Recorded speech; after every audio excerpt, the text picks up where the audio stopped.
okay. What's happening, pal? Oh, nothing much yourself, dude. Oh, Lockdown's getting a little bit long in the tooth now. yeah, it's getting a bit tough, hey boy. It's getting a bit tough. The moods are starting to swing left and right, and things are getting a wee bit hairy, eh? Yeah, dude. How's things on your side?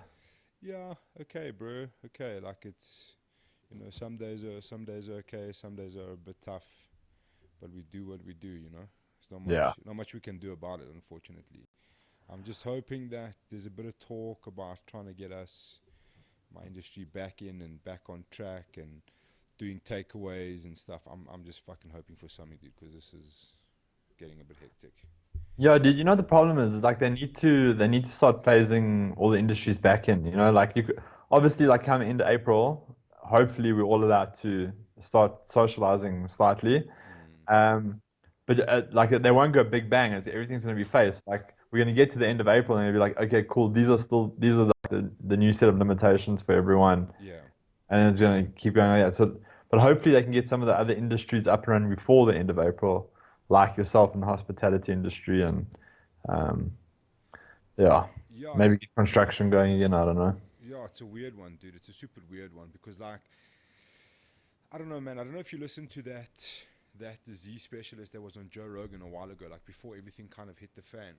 Yeah, yeah, And his theory was he was kind of saying that the whole lockdown, like while he understands why they're doing it, is actually economic suicide, and it's not the right way to do it because he was kind of trying to say um, that it has to kind of run its course, so it has to kind of like just wreak havoc. That's all it can do until it stops.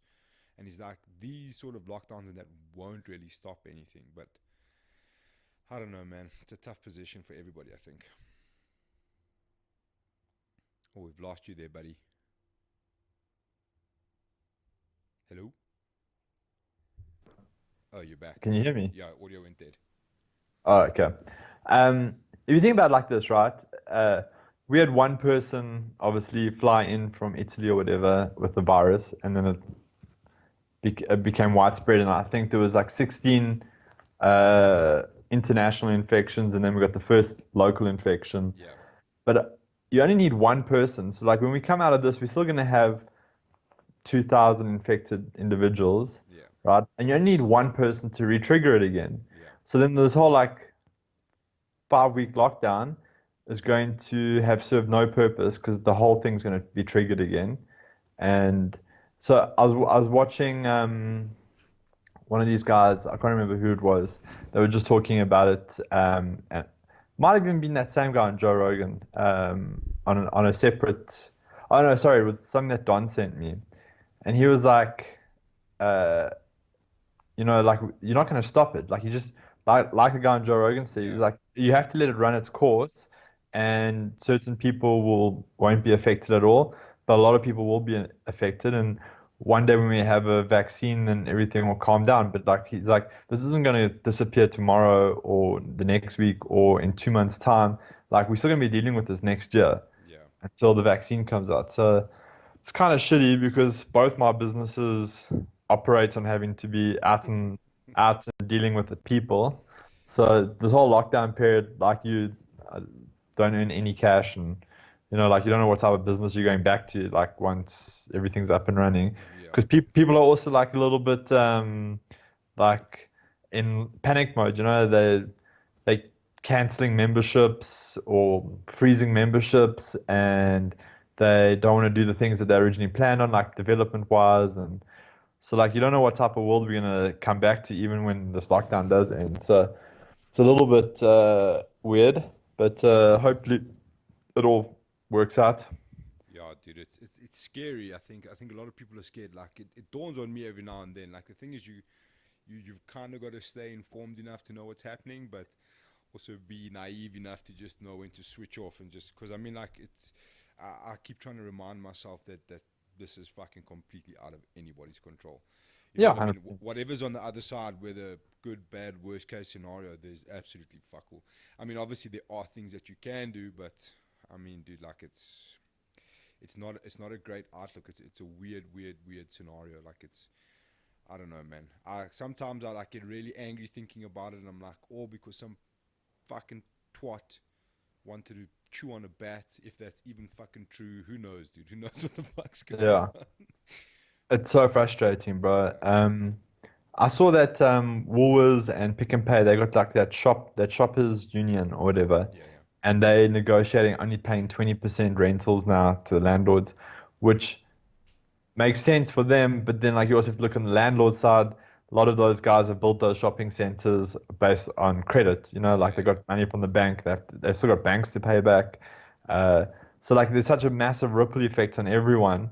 Like some people are like, oh yeah, my industry's not affected, and it's like just hold yeah, on, your industry is going to be affected yeah, because people aren't going to have the type of money they had prior to this. Um, but like you said, you kind of have to also be a little bit naive and push it back. Otherwise, it's just a doom and gloom story, you know. yeah. Exactly, dude. Exactly. But yeah, I'm missing jiu-jitsu the most though. I'm Yo, like, dude. it's I've getting brutal now. I've hijacked my daughter's massive pink unicorn, strapped a gi on it, dude. I mean, like, shout out to BJJ Fanatics. One for fucking spamming me 25 times a day. They're like the Jehovah's Witness of emails, dude. It just never ends. Have you considered buying this deal at 35% off? Fuck off, Bernardo. Jesus, bro. But you know, like it's been quite cool because they released. I ended up getting 3 series for free during this lockdown period. You know, which is like I got Yeah. Bernardo for his fundamentals. Tom DeBlas. Why did I go for Tom DeBlas? I think the Kimura stuff. Probably I'm addicted to I that think shit. he did like a big special on his stuff as well. Like Yeah, barring the $77 special, there was like another special is that it? he ran like separately as well. So I Yeah, think his stuff almost became free as well, yeah, or virtually free. yeah. So that's been pretty cool, man. So it's been a cool time to go like back to the beginning, bro, and like so it's cool. So you like study a bit and then go and choke the pink unicorn out a little bit, you know. At least it feels like you're doing something. Oh man. But yeah, it's rough times, man. It's fucking rough times. I've been fortunate enough to have Rourke there. Your own pink unicorn. Yeah, my own pink unicorn, and it's been good. We've probably done like 100 or so rounds of like sparring, and we've been doing like drills, and we've like recorded a couple of hours worth Yeah, of like instructional stuff for our gym. Um, but yeah, it's still not the same as like getting there and having like 15 or 20 different people on the mat, and sure. some oaks smash you, you smash some guys. Like you get different feels throughout the session. Yeah, Yeah, so yeah, I'm missing that something chronic. But we'll get back to it. yeah. Eventually, it's gonna be weird. I think like jiu-jitsu will be one of the only places where nobody will give a fuck. They'll just be like, I don't care. You guys can still be on your social distancing, but we're gonna fucking choke each other out immediately. As soon as these doors open, somebody's getting choked the fuck out immediately. I was reading in one of the forums they were talking about jiu-jitsu in Europe and like what the new regulations are going to be, and like they said that once the vaccine has been uh, developed and implemented, that for all contact sport based or any sort of contact sport, whether it be like in the gym environment or competitive, that you're going to need like a vaccine card Yeah, yeah. to state that you've been vaccinated. Otherwise, you won't be allowed to participate. So it's going to get to like weird times, and they're talking like chips and everything that are going to be implanted to confirm the vaccination. Boy, don't make Like me in go. end Don't make times. me go get my tinfoil hat. Eh? When you're talking about chips and all sorts of 5G and all of this shit, It's dude. chemtrails all over again, Yeah, dude. here we go, bro. The 5G's been a lot of fun, though. Eh? It's been a lot of Oh, fun. bro, I haven't been following. I started hearing like the inkling of like how it's been spreading the virus and how it's going to do this to you and that. And I was like, oh my goodness, like Dude, this is one conspiracy theory I definitely can't hop onto, it, bro. you know what's been quite funny about all of this shit, bro, is like how lit my WhatsApp has been, and it's such a wide mixture. It's like funny videos, and it's conspiracy videos, and it's Chinese propaganda videos. It's like, fuck, this is amazing. Eventually, like I'm so confused, but I don't know. Is there actually a coronavirus going on, or is it 5G? Is it fucking Chinese trying to kill us all? What the fuck's going on, dude? I don't know. Dude, the best is those neighborhood WhatsApp groups, right? Oh, bro. Because so like when the lockdown began, then it was all like the daily news that Yeah. was being like filtered through on the groups. Then like a couple of days in, you start getting all the fake news that starts filtering in on the groups. Then you get some moderator that comes on and is like, guys, if you post fake news, like you can be arrested and all this stuff. Last week Thursday, it turned into a alcohol bartering system, right? So it's just guys, like the whole day, it's just guys like, hey guys, I've got three-quarters of a bottle of Jameson. I'm willing to let it go for like $250 or $300. And then someone comes back, I've got 20 bottles of wine going at 300 Rand a bottle. And ever since Thursday last week, it's just been an alcohol bartering system. And now, yesterday, they started bartering cigarettes on there, bro. No more fake Gangsters. news, no more real Yeah. news, no more nothing, bro. It's just You, that's survival. your neighborhood group's fucking jacked up, dude. Bro, fuck. Let me tell you, there was, on, when was it? I think it was on like Thursday, they announced a 2 week extension. Three Yeah. weeks, no problem. Everybody was cool. Everybody panicked. They went and bought their toilet paper and all of their shit they needed. And every type of pasta that was ever available, right? Exactly, exactly. Dude, let me tell you who was the fucking first person of contact come Friday morning after the 2 week extension. This guy. Hey, bro. Someone said I should speak to you about buying some black market alcohol. I'm like, mate, what the fuck are you talking about, bro? I still want my liquor license when this thing is Yeah, done, I bro. would like to still have a living after this. I must drive fucking 30 minutes to go get contraband alcohol and then drive all the way fucking I'm a door to door And hope you delivery. don't What? get pulled over and get arrested, Yeah, bro. how do you explain 60 grand worth of booze in the back of your bucky, bro? I Yeah. know, personal consumption, mate. I promise. I heard that all the people with on consumption licenses they're considering giving you temporary off consumption licenses. Yeah, we're waiting to hear, bro. I hope so. I hope so. But like, it's quite weird for me because we're three bars like right next to each other, and then a giant bottle store across the road. Yeah. But it's kind of going to be to like mitigate big crowds going into bottle stores and stuff like that. So it does kind of make sense. Yeah. But like, ugh, dude, I don't How know. much alcohol stock have you got? Enough. I'll message you privately. The crazy thing is at my house like we got shitload. I don't drink beer, Yeah, and we got shitloads of beer at my house, just in right? case, So bro. like Just in everyone's case. like, oh, yesterday guys were on one of the jiu-jitsu groups are like, oh guys, remember how good it was to have a beer? I was like, oh, I got crates of beer at my house, bro. Like none of us are drinking it. More than welcome to come and pitch up and grab one for free. Yeah, you're gonna have a couple of mates ringing your bell very soon. We're here for the beer, pal.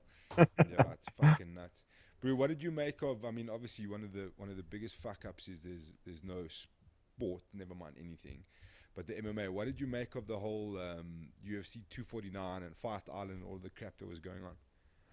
Well, like I kind of felt like it was never gonna happen. Yeah, Um, and it kind of felt like the UFC were like we're bigger than this thing. We're yeah, gonna carry on going, And I felt it was like a little bit negligent. Like so they were like the first thing they were gonna do was have it on the at Touchy Palace in California. California on the Indian reservation. I mean, like California's been hard hit by coronavirus. Just because you're on an Indian reservation doesn't make it one any safer or two right. Like maybe like they don't have the lockdown implemented there, but uh, I thought it was a bad idea. And it was kind of arrogant on the UFC side to be like, we don't give a shit about this. We're still going to carry on doing what we're going to do. But then when they started talking about the Fight Island, like I kind of got a little bit more excited because Yeah, that's like a little bit more controlled, like an Indian reservation those Indian reservations still sit inside um, the states of America. So like that Touchy Palace sits inside California, whereas if it's an island that you kind of have like this whole like border control as such, like they can test you before you fly into the island. They can test you on the island and kind of control. That kind of sounded pretty cool. But it seems like that's not happening for another month and a half as well. So no MMA on the horizon, China. yeah. Dude, so from what I understand, they've got a private island. There's nothing on there. They need to build the infrastructure. So basically, build an arena with a cage and all the other stuff that goes around with it. The stuff for broadcasting, internet, electricity. Like we don't really know. But the which is cool, and I suppose they probably could pull it off, and it'll be like quite a big opportunity because nobody's gonna do something like you can't go play NFL on a fucking island. You know what I mean? It's just not Yeah. gonna work. When it's the way the UFC is talking about, if they pull it off, it might just be one of the fucking greatest feats in sports history. If they can. Yeah. But that being said, it's still going to be a logistical nightmare because you still got to fly people from all over onto this island. Yeah, you can test them, and like, what do you do? Do you fly one at a time? Do you send a private jet and pick up? So I remember Dana was kind of saying that they would get the people they needed to a certain location and then fly them in. You know what I mean? But it's still Yeah. logistically, there's still going to be risks involved. You know what I mean? Yeah. And there's still travel bans everywhere. I mean, a lot of the countries you won't be able to leave the country anyway, even if it's on Yeah, a private jet. So yeah. I think their options are super limited. Um, but Joe, it also feels like this Tony Khabib thing is Or eternally hexed, bro. I think I mean, like, everyone was like, it's going to happen this time. The only thing that's going to stop it's the end of the world. Sweet. Hold my beer. yeah, We have to go. coronavirus. Hold my beer, bro. Yeah, we come. Fucking hell. But it was so funny how they like. I think Dana himself was just like, no matter what, I have. Even if it's coronavirus, I have to make this fight happen. Yeah. Flog the Well, dead horse did you read how it got shut down eventually? from the big bosses of ESPN and Disney, were just like, Yeah. no, no, Apparently, like the head of Disney landed up phoning him, yeah, and that was because the head of the California State Athletic Commission was obviously has a close relationship with that guy, and I think it's Bob Eisner, if I'm not mistaken, yeah. and contacted him, and he was like, because they own ESPN, they just put the pressure on for them not to do it, and that was the end of it. Crazy, bro. That's Uh, imagine getting that call from Mr. Disney himself and just be like, Mr. White, yes, sir. I need you to refrain immediately from what you are doing. My man, like but like, at least for like the broadcasters, they can do reruns and whatever. They Yeah, can still keep their business going. But like, yeah, you think for someone like the UFC, all their revenue is based in advertising and yeah, live events. yeah, So yeah. I mean, like they must be getting shied hard with this. Dude, that was one of the craziest things. Was I think that was like when for America especially, and I think a lot of the world started to see when you started to see images of Vegas just completely barren, dude. Like not a Yeah, single person. I was like, what in the fuck? Dude, it's like I've got goosebumps on my jersey. I'm just thinking about it. Like to see those images is so surreal. Like I know you see like your road around your house is quiet, but I mean sometimes on a Sunday afternoon that's pretty normal. yeah. Think about a place like Vegas that's never stopped in however many years. Even like Wimbledon, they were saying Wimbledon. It's the first time Wimbledon's been cancelled since World War II, dude. It's fucking It's crazy. crazy, bro. It's It's like. nuts. And I don't think we're going to get back to it anytime soon because when all these lockdowns end, they're Yeah, going to still have to implement public gatherings, and yeah, they're going to have to like limit public gatherings, limit travel still. So it's going to be super interesting to see when like the world gets back to normal and what that world looks like, bro. Because I think also like a lot of people have changed the way they do things now just to like accommodate this. Like Rourke and myself, like we were like, cool, we don't know what to do. The gym obviously is in jeopardy with yeah, this type of thing, like we've got cool members, like they're still paying and that. Some people aren't, some people are, but like then we're like, okay, cool, we're gonna have to make it all online now. So we like literally built an entire infrastructure to have online jiu-jitsu in South Africa. Fortunately, one of our members is like a superstar web developer and shit. So he helped us out. But like we had to change a lot of our plans, bro. I mean, we were gonna sign a new lease to go and be in a new yeah. property. That would have been suicide, bro. Like imagine that situation now. And Well, now like we're like, oh, we don't know if we're gonna do that at all now, I like reckon you get a lease for fucking cheap now, boy. bro, well that's what I said that to Rook the other day. I was like, there's so many empty stores here, and no one's gonna come directly after lockdown and try and snap them up. Yeah. Could almost get the guys to pay you to move in, bro. Yeah, get another 10 months free. But dude, I must say honestly, like I was super lucky with my landlord. So we were in contact before. She was in London at the time, and I was kind of messaging. I was saying, look, I don't know what's happening here. Like I'm starting to freak out a little bit. Like this situation. I've got 25 staff members coming in here every day. We've got customers coming in every day. Like the business is already slowing down. I mean, we actually closed the Thursday before the national shutdown because I was just Yeah. stressing out, and I was freaking out even more. I was like, "Fuck, what if I close for 3 weeks and then they shut me down for 3 weeks after that?" So I was trying to like weigh it all up. And my landlord said to me, Bruce, she phoned me. She's like, "Listen, she's in London. She's a couple of weeks ahead of us with this scenario. She's like, I'm gonna tell you now, close your doors and get out of there. Like it's uncontrollable. You know what I mean?" She's like, "It's not Yeah. worth it." And she said to me, she's like, "Don't think about the rent." She's like, "You've got utilities and that have been used for the previous month. Pay that, and just get out." She's like, "We'll this is beyond anybody, and we'll sort it all out at a later stage. Like, don't stress about it. Just get out of there." You know what I mean? Like, if you want to close your Yeah. doors, close your doors. So that was a massive, massive thing for me, bro. As soon as that happened, I was That's a like, lifesaver, bro. dude, that's, I mean, if, you know, like if that wasn't the case, I don't know what I would be doing, but I wouldn't be paying either way. Some You know what I'm some of the saying? big landlords are trying to get their tenants to pay 80% of their rent. Like that's madness. 80%, I mean, you must still pay 80% of your rental Yeah. with 0% revenue. You've had no feet through the door for 3 weeks now. And like you said, things were slowing down Before leading that, dude. up to it, you know. Um, so I mean, like like I understand maybe for 80% rental for like places like Checkers, Pick and Pay, Yeah. and that they've still been operating during this time. Yeah, yeah. But I mean, like to make uh, I don't know, Mr. Price pay 80% rent is absolutely brutal. Or even like the little guy that's like a one-off store, little Yeah. boutique shop, to make them pay 80% rent, that'll literally financially cripple the person, No, you know? 100%, dude. It's going to be financially crippling without that rent. You know what I mean? Yeah, So bro, it's quite 100%. hectic. It's quite hectic. Well, you're not earning any money. Like the whole retail sector's come to a complete standstill, and now the development sector's come to a standstill. Uh, it's going to take like months to like get out of this, but Yeah. yeah, what can you do? Dude, the other thing I wanted to talk to you about is it's been quite an interesting time. It's obviously got nothing to do with the coronavirus, but it's just the kind of timing that there's this like little boiling pot of action happening with the EFC, where there's been another quiet exodus of a whole pile of people. I just wanted to try find that card. So I mean, there was a lot to do with Aries, and I think a lot of people saw that card. And I mean, I spoke to Fernand Lopez, and he was kind of saying they're very serious about South Africa and what they want to do here. They want to sign up all the best prospects possible. I just want to read the names that were on this fight card that was cancelled.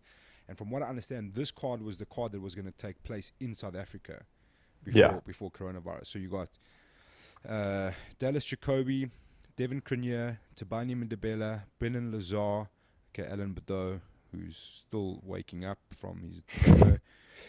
Amanda Lino, Rizan Zuak, who had already left, Martin van Staden, and Donnie van Heeren.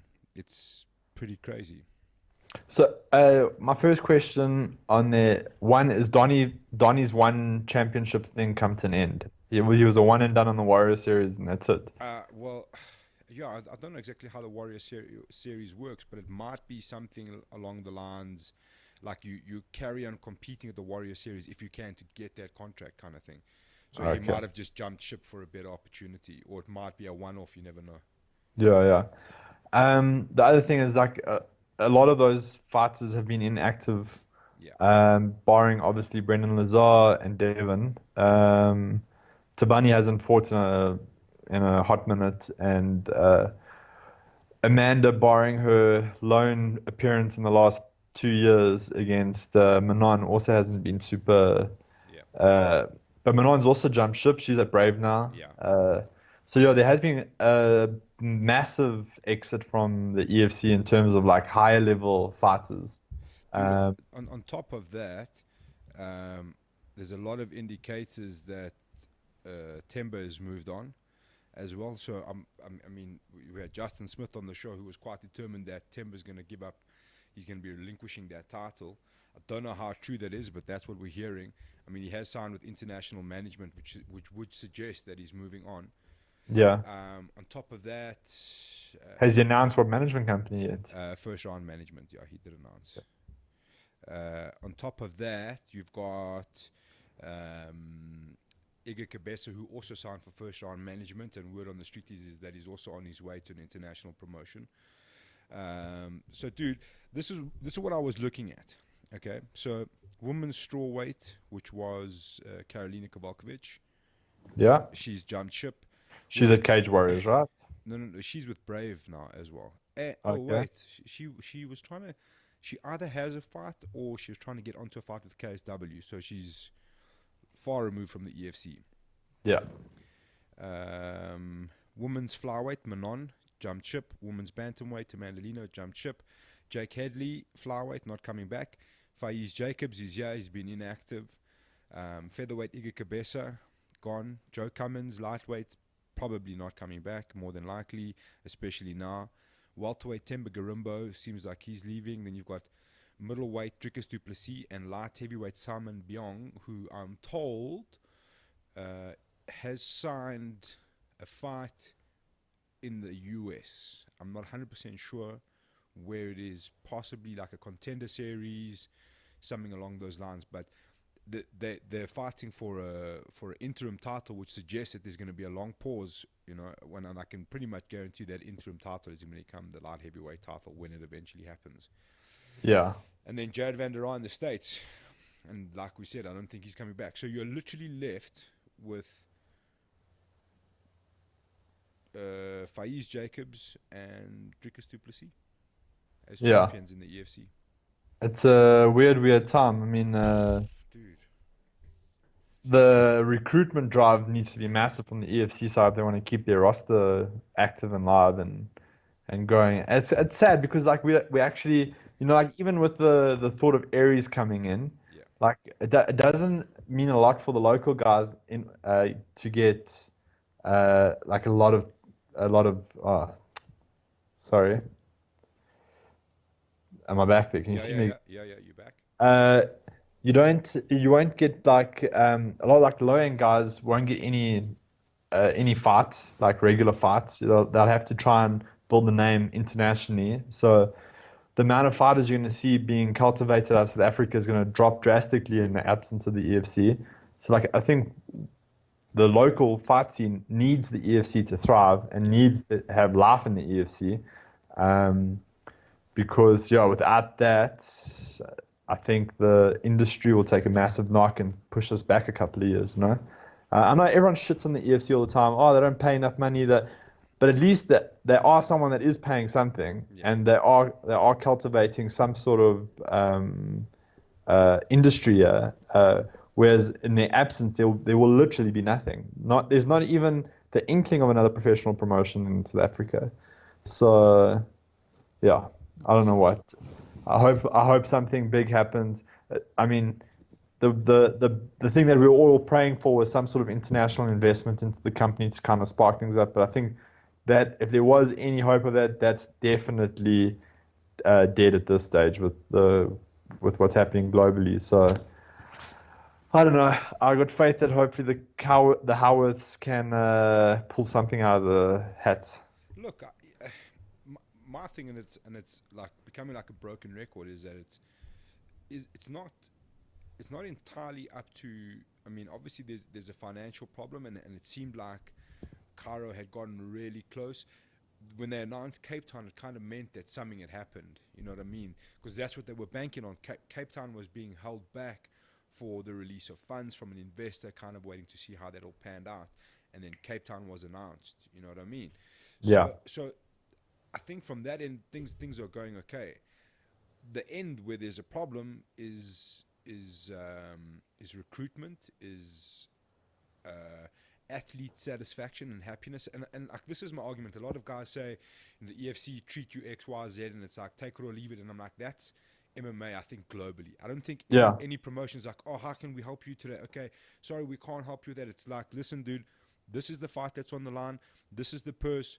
Take it or leave it. That's an MMA thing. You know what I mean? I don't think that's unique to any organization. You hear like maybe Scott Coker is slightly more generous and more, what can we say, like more of a shoulder to crown when it comes to athletes, and a little bit more generous and that kind of thing. And there are these kind of guys that are like that, but the general consensus in MMA matchmaking specifically is Yeah. kind of take it or leave it. This is what's on offer. You know what I mean? And if you say no, you fall out of favor. It's not like a personal thing. It's not a personal attack. And I know guys have been going quite hard at Graham. about that. And I mean, like that's a thing between you and the matchmaker. Unfortunately, in South Africa, where it's such a small thing, you're dealing with a person direct, and it's a personal relationship instead of a business relationship. You know what I mean? Yeah. And I think that kind of causes problems both ways, from the matchmaking side and from the athlete side, because they feel like maybe they should have a personal rapport with this person, and that person might feel the same way, and that's not necessarily how it should be. You know what I'm saying? Like it should. Yeah. And I know a lot of guys have said the minute there's managers involved, the UFC are not happy, and you don't, like you've said it many times, you don't actually need a manager here in South Africa. But I understand if you want to have one, but you can't expect magic now because you got a manager. You can be like, Yeah, yeah. now things are going to be different. You know what I'm saying? 100%, bro. You know the thing is that a lot of like sporting bodies are governed by legislation that regulates how much money the organization has to pay to their athletes. So like the NBA, the NFL, the MLB, there's legislation in America that requires those organizations to split the revenue 49-51%. So like where the players get 49% and the organization gets 51% of all revenue, right? Or 50-50. So I think NBA is like 50-50, MLB might be like 51-49, but it's all regulated. The problem with MMA is there's no sort of regulation that governs that, right? So when I was in California a couple of months ago, they were talking that the numbers that the UFC are doing is 19% of their revenue goes to fighter salaries, right? Which is drastically lower than any other sporting code in America. And I think that's been the way that most, everyone's modeled themselves off the UFC and how the UFC do business. And I think that's like one of the biggest problems is that it's not directly in relation to the type of revenue that these organizations are bringing in. With that said, I don't think, even if the EFC wanted to give the guys more money, there is no more money to give, like it's very evident that there's no money.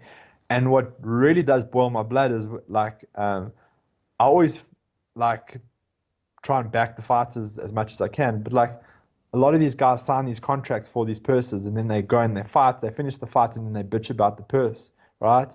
Which is completely unfair because you agreed to that purse, Like if you thought that was such a bad situation, you shouldn't have signed for that purse. Like you should have just passed up the fight, So like there's all these like weird situations. Like I think the fighters are sometimes in the wrong, the EFC is sometimes in the wrong, but like I don't, like I think everyone needs to try and find some like neutral ground and try and like understand each other's situation,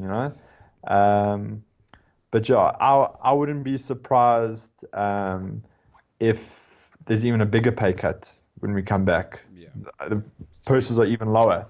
Dude, it's quite funny because I've had a few guys message me over the last couple of days, like in and around fighters and their teams. They're like, oh, person XYZ never got his bonus from this fight, and I'm like, dude, two things here. Why are you telling me? Secondly, like, that's old news, dude. Like, we know that. Yeah. Bonuses it is what it is. You know what I'm saying? Like, it's, I don't know what you want me to do about it. I'm not gonna, you making a noise via me is not gonna benefit anybody. And what are you hoping to achieve? You know what I mean? If you haven't seen the money for so long, what makes you think you're gonna see it now? You know what I'm saying? Yeah. Like let's just forget about the bonuses. You know what I'm saying? Like it's everybody just. I wish Kara would stop announcing them though. Yeah, that's what they was kind of saying. Then like just kind of just leave them. But I think it's just such a part of the sport. You know what I mean? Fight of the night and performance. Yeah. We just say performance of the night. Let's cut the bonus word out of it. There was a Like, great performance tonight. Great if they could get like a sponsor on board that's like, and the Dragon knockout of the night goes to whatever. Then Dragon must sort those like out. Or you give them a case of Dragon and you're like, here you go, buddy. Yeah, give them give them something. I would happily take payment in like Seattle coffees, like if they. Bro, I'd sponsor a couple of bottles of whiskey or some beer or something. I don't know. I'm not scared. Yeah. Like, well, here's some fight of the night. Here's a case of beer and a whiskey from Jolly Cool. Congratulations. Yeah, 100%, bro. Let's fucking do that shit.